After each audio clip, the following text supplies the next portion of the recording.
शिवाय। ओम श्री एकलिंगाय विद्महे सर्वलिंगाय धीमहि तन्नो लिंग प्रचोदयात्। जी हाँ श्रोताओं, हमारे साथ आज हैं श्री एकलिंगनाथ मंदिर ट्रस्ट के वरिष्ठ पुजारी श्री नरेंद्र कुमार दशोरा साहब, और हमारे साथ इस साक्षात्कार में हैं डॉक्टर इंद्र प्रकाश श्रीमाली साहब। नमस्कार सर। नमस्कार दशोरा साहब, प्रणाम करते हैं हम आपको। नमस्कार सर, ये मान्यता रही है मेवाड़ के आप्त वचन के साथ में, जो दृढ़ राखे धर्म को तिहि राखे करतार। धर्म वो जिसे हम धारण करते हैं, और हमने ये धारणा मान रखी थी कि मेवाड़ के नाथ हैं वो एकलिंग नाथ हैं, बाकी हम सब तो उनके सेवादार हैं, पुजारी हैं। इसी निमित्त स्वयंभू भगवान शिव का बहुत पुराना मंदिर है, और इस मंदिर की पूजा पद्धति भी बड़ी अनूठी रही है। आशुतोष शिव शंकर को प्रसन्न करने के लिए नानाविध पूजा पद्धति में प्रयत्न किए जाते रहे हैं। आप चूंकि वहां के वरिष्ठ बहुत पुराने पुजारी जी रहे हैं, अभी भी आप सेवा कर रहे हैं। एकलिंगनाथ की पूजा पद्धति के बारे में बताएं कि ये अन्य से हट करके विशेष कैसे है। इंद्र सर्व सुरेश्वर कृतयुगे भक्त्यायमाराधयत् त्रेतायां सकला विलास फलिनी धेनुस्तथा द्वापरे। वाह। नागेश तक्षक कलियुगे हारीत नामामुनि सोऽयं सर्वजगद्गुरुर्विजयते श्रीमदेकलिंग प्रभो। भगवान एकलिंग मेवाड़ महाराणाओं के, मेवाड़ राजवंश के आराध्य देव हैं जी। यहाँ का जो पूजा विधान है वह अन्य शिवालयों से बिल्कुल पृथक है जी। यह पूजा विधान भगवान लकुलिश, जिनके बारे में कहा जाता है कि ये भगवान शंकर के स्वयं अवतार थे, उन्होंने निरूपित किया। ऐसी भी मान्यता है कि ये भगवान बुद्ध के समकालीन थे। विष्णु भगवान ने बुद्ध के रूप में पूर्व में कपिलवस्तु में जन्म लिया, जहाँ यज्ञों में पशु हिंसा आदि खूब बढ़ गई थी और कोई भी यज्ञ पशु बलि के बिना पूर्ण नहीं होता था। तो उस हिंसा को बुद्ध के रूप में अवतार लेकर के विष्णु भगवान ने दूर किया। पश्चिम में बड़ौदा के पास कायावरण नामक स्थान पर भगवान लकुलिश ने अवतार लिया। वाम मार्ग के कारण शैव धर्म में कुछ गिनौनी गंदगी आ गई थी, जिसमें माँ बेटी, बाप बेटी, भाई बहन आदि के संबंध भी तिरोहित हो गए थे। वो दुर्गंध भगवान लकुलिश ने दूर की और नवीन पूजा पद्धति जो स्थापित की, उस पूजा पद्धति के हिसाब से, उस पूजा पद्धति के अनुसार भगवान एकलिंग का सेवा कार्य जो है वो होता है। जी जी। हम पंडित नरेंद्र दशोरा साहब आपसे ये भी जानना चाहेंगे कि एकलिंग नाथ का जो उद्भव हुआ उसका एक अपना इतिहास है, और हरित ऋषि का भी इस एकलिंग नाथ के उद्भव के साथ साथ बहुत बड़ा नाम है। इसके बारे में आप हमारे श्रोताओं को विस्तार से बताएं। एकलिंग महात्म्य के अनुसार बापा रावल और हरित ऋषि पूर्व में भगवान शंकर के दो गण थे। एक बार भगवती उमा ने काजल कुछ ज्यादा गहरा लगा दिया आंखों में, तो उसके ऊपर ये दोनों खिलखिला करके हंस पड़े, और इससे भगवती उमा कुछ अप्रसन्न हो गई और शाप दिया कि जाओ तुम कलयुग में पृथ्वी पर जन्म लेना, और तुम्हारा वहीं पृथ्वी पर आपस में एक दूसरे का संबंध स्थापित होगा। फिर इन्होंने जब भगवती से प्रार्थना की तब कहा कि तुम परम शौर्यवान, विक्रम और जितेंद्रिय होगे। तो एक गण तो हरित ऋषि के रूप में पैदा हुए, और दूसरे वाष्पत नाम से बापा रावल नाम के पृथ्वी पर, धरती पर जो अवतरित हुए। जी। उनके समय से ही भगवान एकलिंगनाथ, और ऐसी भी कथा है कि वो उनको एक विशिष्ट रूप से आमंत्रण दे करके फिर प्रसाद मिला था। ऐसा है कि भगवान एकलिंग का यहाँ प्रादुर्भाव कैसे हुआ और बापारावल से संपर्क हरित ऋषि का कैसे हुआ, उसमें इतिहास में वीर विनोद में मेवाड़ के इतिहास में जो गौरीशंकर हीरा चंद्र ओझा द्वारा लिखा हुआ है, कवि राजा श्यामल दास द्वारा लिखा हुआ वीर विनोद है, उसमें विस्तृत उल्लेख है। मैं संक्षेप में आप में निवेदन करूं कि इसके उत्पत्ति के बारे में ऐसी मान्यता प्रचलित है कि जब दक्ष प्रजापति ने यज्ञ किया तब उसने तमाम देवताओं और तीर्थों को निमंत्रण दिया, तो उसमें गंगा, नर्मदा, कावेरी आदि नदी भी गई और यहाँ पास बहने वाली छोटी सी नदी कुटिला वह भी उस यज्ञ में गई। तो इन बड़ी बड़ी नदियों ने इस छोटी सी नदी का जो गरीब एक तरह से निर्धन थी उसका बड़ा परिहास किया, उपवास किया, तो इससे वहां से रुष्ट होकर के नाराज होकर के यज्ञ से चली आई। जब उमा वहां पहुंची और यज्ञ में भगवान शंकर का स्थान नहीं देखा, ये सब प्रसंग सभी लोगों को विदित है, तो उसने अपना शरीर यज्ञ में भस्म करने से पूर्व तमाम देवी देवताओं और तीर्थों को शाप दिया। इसने सती से निवेदन किया कि मैंने भगवान शंकर का अपमान होते हुए नहीं देखा, मैं उस यज्ञ में नहीं रुकी, चली आई। तो सती ने कहा तू थोड़ी होशियार ज्यादा है, अपमान तो तेरा हुआ लेकिन अब दोष मेरे ऊपर जड़ रही है कि भगवान शंकर का स्थान नहीं था इसलिए चली आई, तो उसका तो तेरे को यह शाप है कि तेरे 12 महीने जल नहीं रहेगा, लेकिन तेने भगवान शंकर का अपमान होते हुए नहीं देखा, उसका तेरे को आशीर्वाद है कि तेरे तट के ऊपर भगवान शंकर प्रकट होंगे और तेरे तट के ऊपर जो भी तपस्या करेगा उसको तत्काल सिद्धि प्राप्त होगी। अब भगवान का यहाँ प्रादुर्भाव कैसे हुआ उसके बारे में एकलिंग महात्म्य में वर्णन है कि एक बार भगवान शंकर और पार्वती जी वन में विहार कर रहे थे, तो वे सप्त ऋषियों के आश्रम के नजदीक होकर के निकले, तो वहां पार्वती जी ने भगवान शंकर से विनोद किया कि महाराज जब आप मेरे से शादी करने के लिए पधारे तब आपका वो परम भैरव विकट रौद्र रूप देख करके मेरी माँ ने आपसे शादी करने से इनकार कर दिया और तब आपने करोड़ों कामदेवों को परास्त करे ऐसा मनोहरी रूप धरा और उस रूप को देख करके हमारे गांव की तमाम महिलाएं, क्या बच्ची, क्या बुढ़ी, क्या जवान आप पर मोहित हो गई, तो क्या आप इन ऋषि पत्नियों को मोहित कर सकते हो क्या? ये बड़ी जितेंद्रिय मानी जाती है।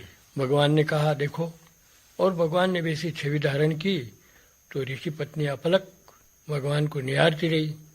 जल ले जाने में विलंब हुआ तो ऋषियों ने ध्यान लगा करके देखा तो पता लगा कि भगवान शंकर ने अपनी माया से विमोहित कर रखा है।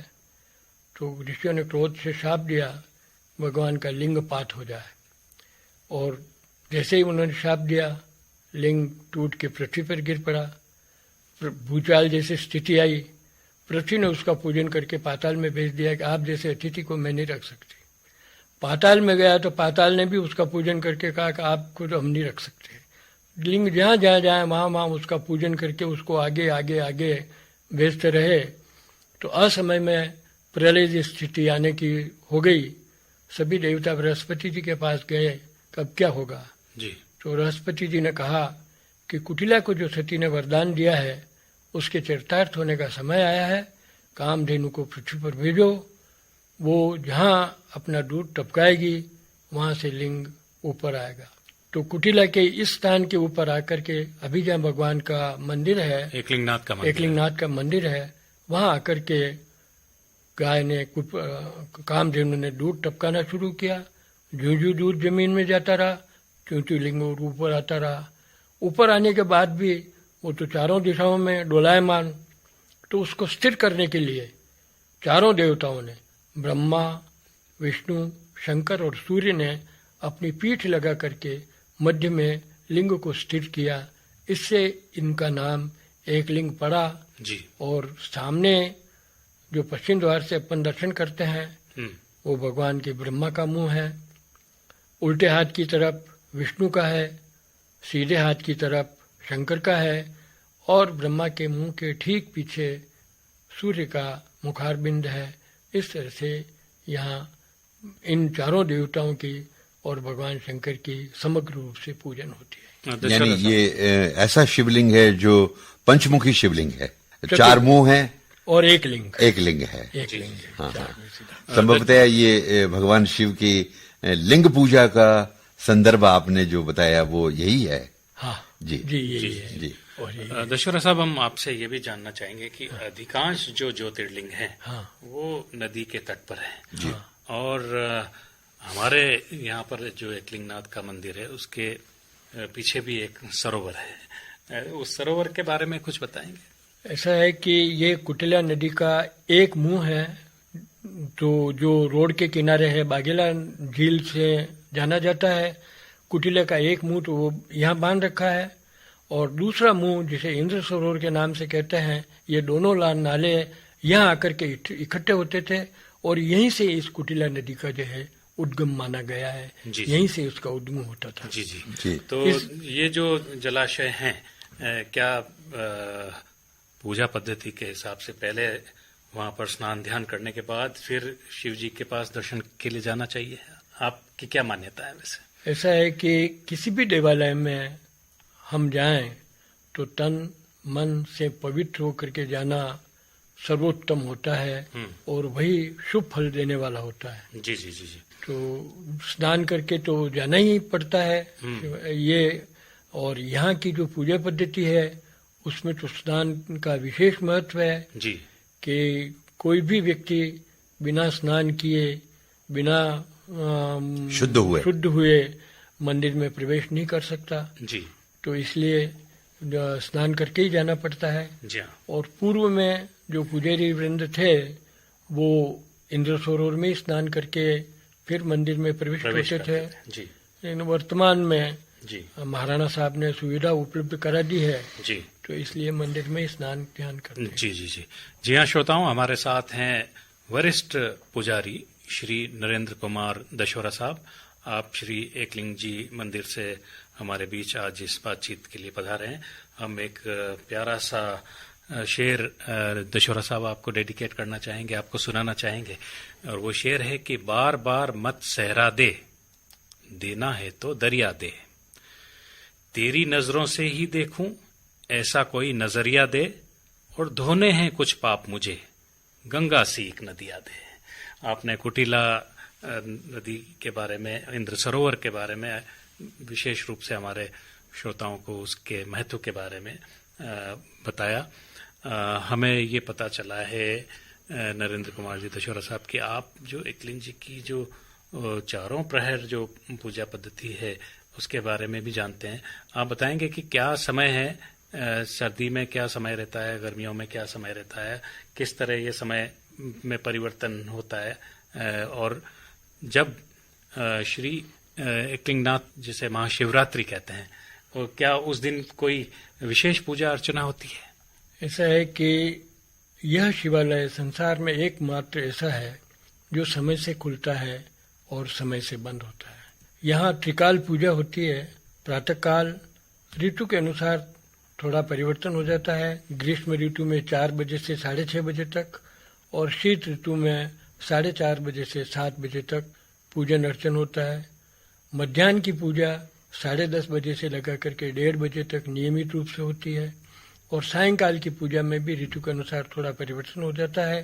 शीतकाल में 5 बजे से 7:30 बजे तक, और ग्रीष्म ऋतु में 5:30 बजे से 8 बजे तक दर्शन होते रहते हैं। जी जी। दशोरा साहब, आप हमारे श्रोताओं को ये भी बताएं कि जब आप मंदिर के गर्भगृह में होते हैं, और हमने देखा कई बार आपके हाथ में एक घंटा होता है, और आप एक बार दीपक से श्री एकलिंगनाथ की पूजा करते हैं, और कई बार अभिषेक भी करते हैं, इन सब के बारे में बताएं, क्या विशेष है ये? ऐसा है कि यहाँ की पूजा पद्धति, जैसा मैंने पूर्व में आपसे अर्ज किया, और भगवान लकुलिश द्वारा निरूपित है, और भगवान लकुलिश की 17वीं पीढ़ी में हरित ऋषि हुए जी। और हरित ऋषि के शिष्य बापा रावल थे जी। और तब से इस राजवंश के ये इष्ट देव हैं, और हरित ऋषि द्वारा जो स्थापित पूजा पद्धति निरूपित क्रियाकर्म है उसी के अनुसार यहाँ पूजन अर्चन जो है वो होता रहता है। जी जी जी। त्रिकाल पूजा होती है और इस पूजा पद्धति में सबसे बड़ी जो विशेषता ये है कि सर्वप्रथम पुजारी भूत शुद्धि करता है, वाह, फिर अपनी प्राण प्रतिष्ठा करता है, जी, फिर अपने भीतर अर्धनारीश्वर शंकर भगवान की प्राण प्रतिष्ठा करता है, वाह, और फिर मूर्ति की प्राण प्रतिष्ठा करता है, और दोनों एक रूप होकर के जी, पूजा अर्चन जो है वो करते थे। जी हाँ, जी ऐसी मान्यता है कि पूर्व में जो पुजारी रखे जाते थे वो नैष्ठिक ब्रह्मचारी होते थे, और इतना उनके ऊपर प्रतिबंध रहता था कि नेत्रों से भी उनका ब्रह्मचर्य खंडित नहीं हो। लेकिन काल की गति के अनुसार, जी जी जी जी हाँ, काल की गति के अनुसार जी, वैसे पुजारी मिलना मुश्किल हो गया। तो अब हम जैसे वानप्रस्थों का, जिनका इंद्रिय निग्रह है, उनको अवसर दिया जाता है और हम पूजा अर्चना करते हैं। कौन से श्लोक आप बोलते हैं जब आप मुख्य पूजा करते हैं, सायंकालीन जो शाम को जो पूजा होती है? ऐसा है कि भगवान के पूजन के 5 श्लोक हैं। जी, आप वो मैं आपसे अर्ज कर रहा हूँ। स्वागत है। प्रालेयामलकुण्डेन्दुधवलम् गोक्षीरफेनप्रभम् भस्माभ्यङ्गमनङ्गदेहदहनम् ज्वालावलीलोचनम् ब्रह्मेन्द्रादिमरुद्गणे स्तुतिपरे रम्यर्चितम् योगिभिः वन्देऽहं सकलकलङ्करहितं स्थाणोर्मुखं पश्चिमम्। ये पश्चिम मुखारबिंद के ध्यान का श्लोक है। जी हाँ। अब मैं आपको उत्तर मुखारबिंद के ध्यान का श्लोक स्वागत हूँ। घोरं कुङ्कुमपिञ्जरं सुतिलकं व्यापादुगण्डस्थलम् भ्रूविक्षेपकटाक्ष्णतीक्ष्णलसतम् संशक्तकर्णोत्पलम् अद्धर्योर्निगमम् सदा प्रहसितम् नीलालकालङ्कृतम् वामम् सिद्धसुरासुरेन्द्रनमितम् वक्रम् हरस्योत्तरम्। अब दक्षिण के मुखारबिंद का जी। कालाभ्रमराञ्जनचलम् निभम् व्यावर्तपिङ्गे क्षणम् भालेन्दुद्युतिकोटिदृष्टयुगलम् प्रोद्भासि बिम्बाधरम् सर्पोत्तुङ्गफणा सहस्रमणिभिः कपालमालाधरम् घोरम् दक्षिणमीश्वरस्य वदनम् भ्रूभृङ्गरौद्रम् मुखम्। अपूर्व मुखारबिंद संवर्ताग्नितडितप्रतप्तकनकम् संस्पर्धितेजोमयम् गम्भीरम् स्वरसामवेदमुदितम् प्रोद्भासि बिम्बाधरम् सर्पोत्तुङ्गफणा सहस्रमणिभिः कपालमालाधरम् घोरम् दक्षिणमीश्वरस्य वदनम् भ्रूभृङ्गरौद्रम् मुखम् व्यक्ताव्यक्तगुणोत्तर च विमलम् षट्त्रिशत्वात्मकम् वेदाद्यक्षरमन्त्रशास्त्रनिलयम् ध्येयम् सदा योगिभिः सोऽयम् सर्वभूतविभूषितम् खं व्याप्ति तेजोमयम्। बहुत ही सुंदर श्लोक आपने सुना है। जी हाँ श्रोताओं, हमारे साथ हैं श्री एकलिंग जी मंदिर के वरिष्ठ पुजारी श्री नरेंद्र कुमार दशोरा साहब। दशोरा साहब, ऐसा भी कहा गया है कि वो श्लोक है कि नमस्कार भानुप्रिय, अलंकार विष्णुप्रिय और जलधारा शिवम प्रिय। तो ऐसी क्या खास बात है कि शिव जी जो है वो जल के अभिषेक से ही प्रसन्न होते हैं? ऐसा है कि भगवान शंकर का नाम एक है आशुतोष जी। आशुतोष का नाम का अर्थ है शीघ्र प्रसन्न होने वाला जी। तो अन्य देवताओं के लिए तो काफी प्रयत्न करना पड़ता है, उनकी उपासना बड़ी कष्ट साध्य होती है जी। उनका बड़ा ध्यान रखना पड़ता है, लेकिन भगवान शंकर तो आशुतोष हैं, तो सर्व सुलभ वस्तु जी जो उनको अर्पण कर दे जल। उसी से प्रसन्न हो जाते हैं। तो सर्व सुलभ वस्तु तो संसार में जल ही है। तो जल चढ़ाने से ही वो तमाम उन वरदानों को दे देते हैं जिनके लिए हजारों वर्ष तक ऋषि मुनि तपस्या करते हैं और मांगते हैं। वो एक जलधारा से भगवान शंकर प्रसन्न होकर के भक्तों को प्रदान कर देते हैं। इतने अच्छे श्लोक सुनाए आपने अनुष्ठान के, और जबकि भगवान आशुतोष के विवाह का प्रसंग है या और वर्ष के अन्य दिनों में भी कोई विशेष अनुष्ठान रहते हैं? ऐसा है कि शिवरात्रि के ऊपर नियमित पूजा अर्चना के अलावा रात्रि में चारों प्रहर की पूजा इसी पूजा विधान से होती है जी। और मुख्य रूप से पाटोत्सव के दिन भी इसी पूजा विधान से, वैशाख कृष्णा एकम के दिन जो भगवान का पाटोत्सव का दिवस है उस दिन भी विशेष पूजा अर्चना तो यही रहती है, लेकिन विशेष श्रृंगार होता है।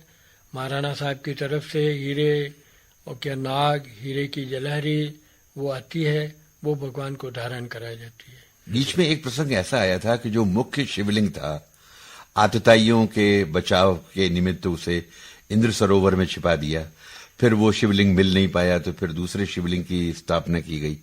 हाँ, ये मान्यता और ऐसा इतिहास इसका है कि भगवान अल्तत्मश का कोई एक सिपल सालार था, वो मेवाड़ के ऊपर आक्रमण करने के लिए आया और उस वक्त महाराणा रायमल का यहाँ शासन था। तो उस वक्त मेवाड़ की सामरिक स्थिति थोड़ी अच्छी नहीं थी। ऐसा शिवलिंग को उठा करके पीछे इंद्र सरोवर में नहीं, पीछे जो बावड़ी है करज कुंड जिसको कहते हैं, अच्छा, उसमें रख दिया गया। और जब अल्तत्मश आया तो यहाँ अभी भी आंबा दरख्त और आदि स्थानों के ऊपर एक एक पेड़ के ऊपर 50-50 मधुमक्खियों के छत्ते लगे हुए हैं। तो उस वक्त तो सघन जंगल था जी। तो कितने मधुमक्खियों के पेड़ के जंगल होंगे। तो सेना के शोर शराबे धुआं से जो है ये मधुमक्खियां उड़ी और फिर उस फौज का तो कोई मुकाबला कर ही नहीं सकता, तो वो चले गए। मिथक ये बना रखा है कि पीतल के नंदी का जो पांव टूटा और उसमें से मधुमक्खियां निकली, लेकिन हकीकत में भगाया तो मधुमक्खी नहीं था। लेकिन ये बात थोड़ी गले उतरने वाली नहीं होती है आज के युग में जी। पांव किंवदंती है तो हुआ यही मधुमक्खियों के छत्ते से भगे वो, ये बात सत्य है जी। शिवलिंग की ये जो सेवा पूजा वगैरह होती है बहुत ही अनुष्ठानिक तरीके से रहती है, बहुत नियम और कायदे से होती है। रुद्राभिषेक वगैरह भी होते हैं। कोई जजमान कराना चाहे तब भी हो सकते हैं? नहीं, ये केवल महाराणा का निजी मंदिर है और समस्त पूजा अर्चना महाराणा के द्वारा ही होती है। समस्त नैवेद्य, अभिषेक सामग्री, पूजन सामग्री सभी महाराणा द्वारा ही प्रदान की जाती है। और यहाँ तक कि फूल भी महाराणा की 10 मालिनीय नियुक्त है जी, वो देती है। फूलों की जब चर्चा हुई तो हमें थोड़ा दशहरा साहब, चूंकि आप वरिष्ठ पुजारी हैं, कुछ लोगों की ये मान्यता है कि शिव जी को धतूरा और आंकड़ा उसके फूल चढ़ाने चाहिए। कुछ लोग ये कहते हैं कि नहीं, कमल, गुलाब और मोगरा भी शिव जी को चढ़ता है। तो कौन से फूलों से ज्यादा शिव जी प्रसन्न होते हैं? अब ये प्रश्न आपने बड़ा गंभीर प्रश्न किया जी, और मेरा इसमें निवेदन ये है कि आप पहले शंकर भगवान को किस रूप से पूजते हैं। वाह, इस पर निर्भर करेगा कि आप कौन सा पुष्प चढ़ाएं। आप कौन सा पुष्प चढ़ाएं। वैसे मैं आपको अर्ज करूं, स्वागत, कि शंकर भगवान विषपाई हैं जी, और आंकड़ा और धतूरा वनस्पतियों के विष हैं। तो अगर इनको शंकर भगवान के ऊपर नहीं चढ़ाया जाता जी, तो इनकी संसार में कितनी पैदावार हो जाती, अपने को तिल रखने की जगह भी नहीं मिलती। वाह वाह। और सारा ये वनस्पतिक संसार, सारा वनस्पति जो है वो विषैला हो जाता है। विषैला हो जाता जी, जी, जी। तो ये विषपाई विषपान करने वाले हैं जी, जी। कि आज भी नीलकंठ है तो आज भी विष के रूप में इस वनस्पति के विष को पी रहे हैं जी। एक तो ये मेरी व्यक्तिगत मान्यता और सोच है जी, जी। दूसरा कि ये पुष्प ऐसे हैं कि जो प्रत्येक व्यक्ति सुलभ रूप से भगवान शंकर को चढ़ा सकता है जी, कि जिनका कोई दाम नहीं देना पड़ता, जिनका कोई मूल्य नहीं देना पड़ता, पर भोलेनाथ तो और बिल पत्र उससे से ही प्रसन्न हो जाते हैं। बिल पत्र से ज्यादा प्रसन्न होते हैं। बिल पत्र चढ़ाने के पीछे क्या मान्यता है, उसके बारे में, उसके महत्व के बारे में बताएं आप। ऐसा है कि बिल्व पत्र की उत्पत्ति भगवान के पसीने से हुई, ऐसी मान्यता है। और बिल्व पत्र 3 दल से युक्त होता है जी। ये तीनों दल सतोगुण, रजोगुण और तमोगुण के प्रतीक है। वाह। ये तीनों बिलपत्र जागृत, स्वप्न और सुषुप्ति तीनों अवस्थाओं के प्रतीक है। वाह। तो इनको समर्पित करके अगर आप गुणातीत होना चाहते हैं, वाह वाह वाह। अगर आप तुरीय अवस्था में प्राप्त होना चाहते हैं, तो भगवान शंकर ये वरदान देते हैं। ऐसे ही रुद्राक्ष की भी बड़ी मान्यता है। जी, रुद्राक्ष जब त्रिपुरा का भगवान शंकर ने वध किया, और ऐसा है माना कि उन असुरों ने 3 पूर्व बसाए थे, एक सोने का, चांदी का, लोहे का, और ब्रह्मा से यह वरदान प्राप्त किया था कि जब ये तीनों एक सीध में आवे तभी कोई इनके ऊपर आक्रमण करे, तभी ये नष्ट होंगे, उससे नहीं होंगे। जी जी। तो ये विशिष्ट समय में केवल एक पल के लिए एक सीध में आते थे। तो भगवान शंकर 1 वर्ष तक धनुष के ऊपर बाण चढ़ा करके प्रतीक्षा करते रहे, और वो पल आया और उस वक्त उन्होंने सरसंधान किया और वो तीनों पुर नष्ट हुए। तो उस वक्त इनके नेत्रों से जो अश्रु बिंदु गिरे, उनसे रुद्राक्ष की उत्पत्ति हुई।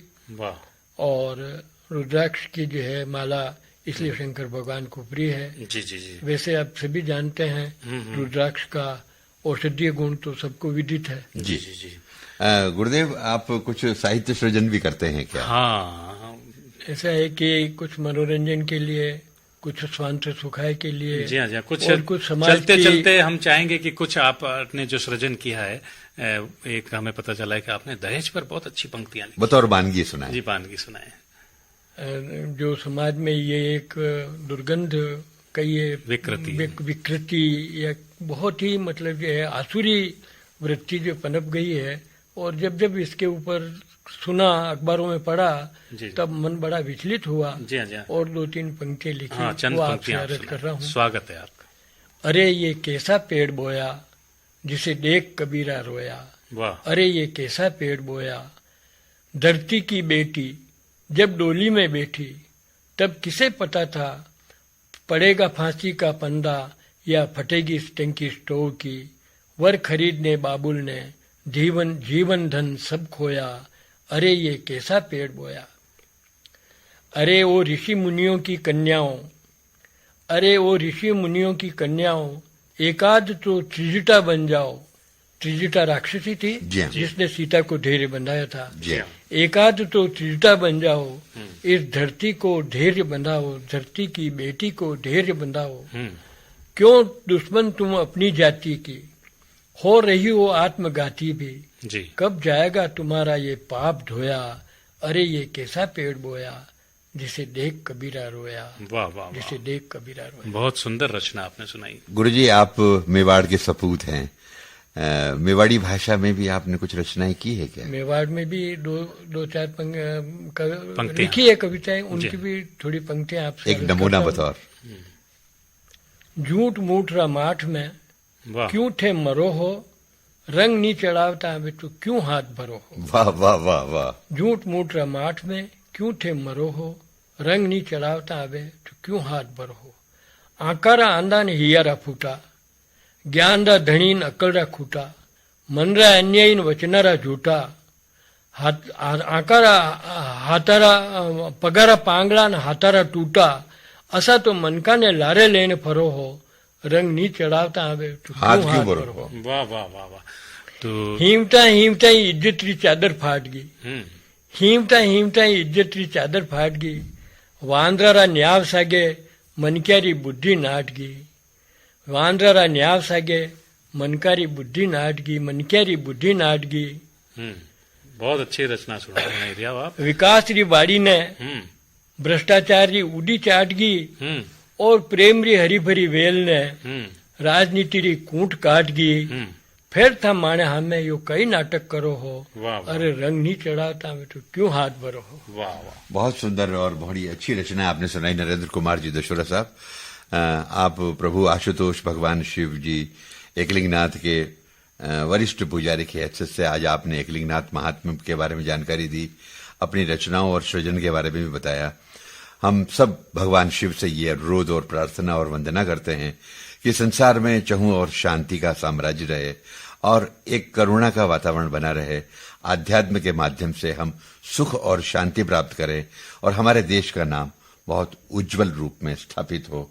हम आकाशवाणी परिवार की ओर से, आर्य साहब की तरफ से, श्रोताओं की ओर से माननीय दशोरा साहब आपका धन्यवाद ज्ञापित करते हैं कि आपने अपने व्यस्त समय में से समय निकाल करके हमारे स्टूडियो में पधारे और हमारे सभी श्रोताओं को इतनी उपयोगी और महत्वपूर्ण जानकारी दी। ओम नमः शिवाय, ओम नमः शिवाय, ओम नमः शिवाय।